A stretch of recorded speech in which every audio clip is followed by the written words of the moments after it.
Big boss കാണുന്നതിനോടൊപ്പം Kadakkal Dubai mobile shop നൽകുന്ന 14,000 രൂപയുടെ ലെനോവോയുടെ ടാബ്ലറ്റ് സ്വന്തമാക്കാൻ ചാനൽ സബ്സ്ക്രൈബ് ചെയ്യൂ.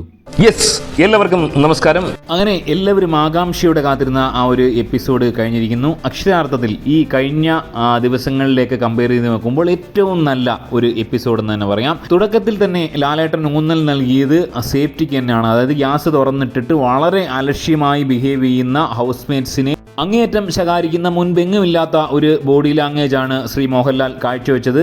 അത് ആരാണ് തുറന്നിട്ടതെന്നറിയാൻ വേണ്ടിയുള്ള ആ ഒരു ഇൻവെസ്റ്റിഗേഷനിൽ ജാസ്മിനാണ് തുറന്നിട്ടതെന്നറിയുകയും വളരെ വൈകാരികമായ രീതിയിൽ ജാസ്മിൻ മാപ്പ് പറയുകയും എന്നാൽ മാപ്പ് കൊണ്ടൊന്നും തീരുന്ന ഇഷ്യൂ അല്ല ഇതെന്ന് വളരെ വ്യക്തമായി ശ്രീ മോഹൻലാൽ പറഞ്ഞു കൊടുക്കുന്നുണ്ട്. അതിനുശേഷമാണ് ആ ഞെട്ടിക്കുന്ന ആ ഒരു സ്പോട്ട് എവിക്ഷൻ നടന്നത്. ആക്ച്വലി ഞാൻ നേരത്തെ 2 വീഡിയോയിലും പറഞ്ഞ പോലെ തന്നെ ഒന്നുകിൽ സീക്രട്ട് റൂം അല്ലെങ്കിൽ മറ്റെന്തെങ്കിലും ചെറിയ പണിഷ്മെൻറ്റ് അക്ഷരം പ്രതി ശരിയായിരിക്കുന്നു. സീക്രട്ട് റൂമിൽ കൊണ്ടുപോയില്ല, പണിഷ്മെൻറ്റ് കൊടുത്തതിന് ശേഷം പിന്നീട് വീട്ടിലേക്ക് വീണ്ടും അയച്ചിരിക്കുന്നു. ഗബ്രിയുടെ ഒരു തിരിച്ചുവരവ് വളരെ വൈകാരികമായാണ് ജാസ്മിൻ എടുത്തത്. വലിയ ആലിംഗനത്തോടുകൂടിയാണ് സ്വീകരിച്ചത്. ആക്ച്വലി ഗബ്രിയെ സീക്രട്ട് റൂമിൽ ഇടുന്നതായിരുന്നു നല്ലത്.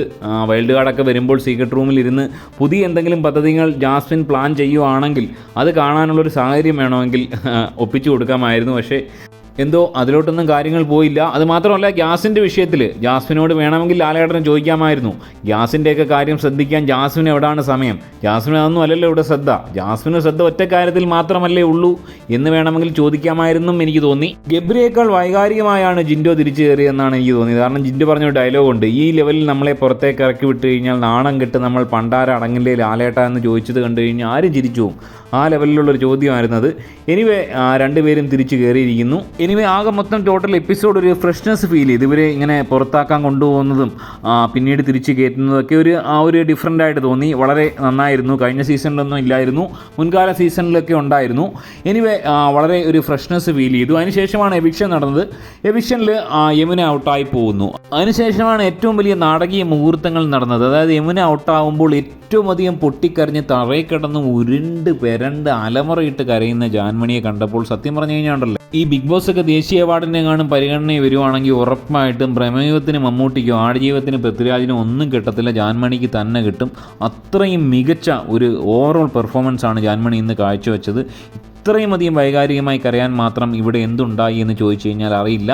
അത്രത്തോളം വിഷമമാണെങ്കിൽ ബിഗ് ബോസിന് വേണമെങ്കിൽ പറയായിരുന്നു. വിഷമം താങ്ങാനാവുന്നില്ലെങ്കിൽ ജാൻമണിക്കും യമുനയുടെ കൂടെ പോകാമെന്ന് വേണമെങ്കിൽ ബിഗ് ബോസ് പറഞ്ഞിരുന്നെങ്കിൽ യഥാർത്ഥ ജാൻമണിയുടെ വിഷമം എന്താണെന്ന് നമുക്ക് മനസ്സിലാക്കാൻ സാധിക്കുമായിരുന്നു. എനിവേ ഇത്രത്തോളം കരയാൻ മാത്രം എന്താണ് അവിടെ ഉണ്ടായെന്നുള്ള കാര്യം ഇതുവരെ മനസ്സിലായിട്ടില്ല. ജാൻമണി മെഡിക്കൽ റൂമിലാണ്. ഇനി എന്ത് സംഭവിക്കുമെന്ന് കണ്ടറിയേണ്ടിയിരിക്കുന്നു. എനിക്ക് വന്ന് ചുരുട്ടുവല്ലും കത്തിച്ച് വലിച്ചത് കൂടിപ്പോയി, അല്ലെങ്കിൽ ചുരുട്ടെല്ലാം കൂടെ കൂട്ടിയിട്ട് കത്തിച്ചിട്ടെങ്ങാനുമായിരിക്കും എവിക്ഷൻ കണ്ടുകൊണ്ടിരുന്നതെന്നാണ് ഞാൻ മനസ്സിലാക്കുന്നത്. അല്ലെങ്കിൽ ഇതുപോലെ വൈകാരികമായി കരയുന്ന ഒരു കണ്ടസ്റ്റന്റിനെ ചരിത്രത്തിൽ തന്നെ ആദ്യമായിട്ടാണ് കാണുന്നത്. എന്തോ ഒരു മാനസിക നില തെറ്റിയ അവസ്ഥയാണ്. പക്ഷേ ഇതിന് മെഡിക്കൽ റൂമിൽ പോകേണ്ട ആവശ്യമൊന്നും ഉണ്ടെന്ന് തോന്നുന്നില്ല.